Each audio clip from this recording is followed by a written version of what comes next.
중국인으로서 자부심을 느끼는 것이 영광이라고 교육받으며 자라온 한 여성이 있었습니다. 그녀의 이름은 밍밍. 상하이에서 자라며 세상은 중국 중심으로 돌아간다고 굳게 믿었고 어느 누구도 그 신념에 의문을 제기하지 않았습니다. 세계 어느 곳을 가든 중국인은 주목받고 환영받는 존재이며 중국이라는 이름은 곧 존경과 부의 상징이라고 여겼죠.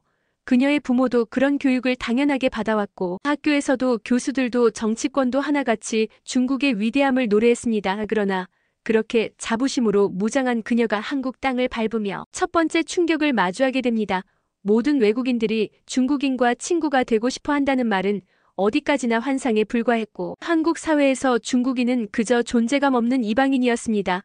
처음에는 본인 스스로가 어울리지 못해서라고 생각했지만 주변의 반응은 점점 분명해졌고 중국어를 배워보고 싶다는 한국인은커녕 중국인을 피하거나 조롱하는 시선들이 당황스럽게 다가왔습니다. 그녀는 콜롬비아 친구를 통해서 한국 사회에서는 기본적인 위생 습관과 외모 관리가 얼마나 중요한지를 알게 되었고 샤워 횟수 하나가 사람을 판단하는 기준이 될 수 있다는 현실에 부딪혀야 했습니다. 처음에는 중국의 건강 상식과 비교하며 반박했지만 돌아오는 건 이해가 아니라 냉담한 시선뿐이었고 그런 경험들이 그녀를 점점 한국 사회의 모습에 맞춰 변화하게 만들었습니다.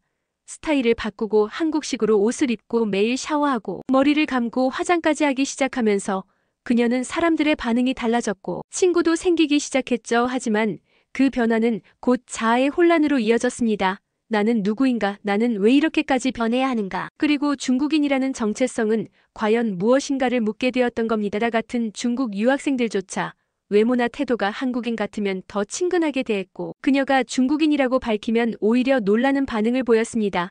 그렇게 1년간의 한국 생활은 그녀에게 한국인들과 중국인들의 현격한 차이를 체감하게 만들었고 자부심으로 포장되었던 중국의 민낯을 처음으로 목격하게 되는 계기가 되었습니다. 그 후 대학 복학을 하고 다시 중국 사회로 돌아왔을 때 그녀는 두 번째 강력한 펀치를 맞게 됩니다.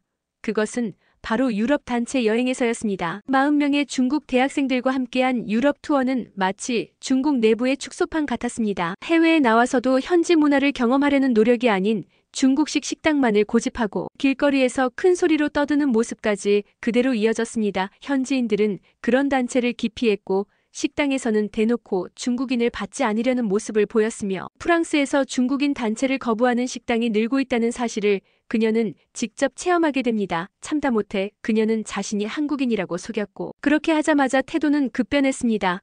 식당 직원들은 자리를 내어주고 친절하게 대했으며 서비스까지 제공했습니다. 그 순간 그녀는 국제사회에서 중국인과 한국인이 얼마나 다르게 평가받는지를 뼈저리게 느끼게 되었던 겁니다. 하지만 더 참담한 것은 그런 현실을 외면한 채 유럽 여행 후 발표회 자리에서 한 친구가 했던 말이었습니다.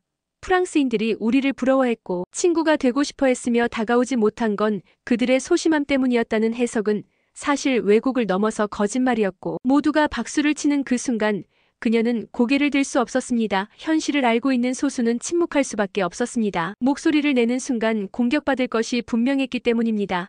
그녀는 이제 알았습니다.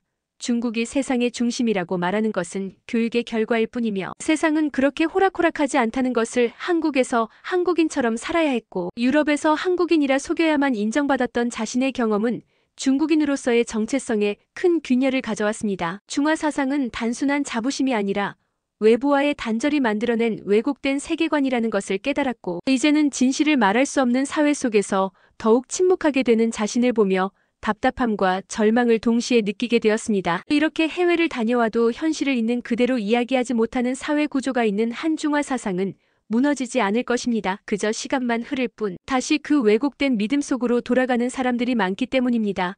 그녀는 오늘도 자신이 겪은 진실을 적어보지만 그것이 세상을 바꿀 수 있다는 기대는 하지 않습니다. 그저 누군가는 이 글을 통해 진실에 가까워지길 바라며 글을 마칩니다.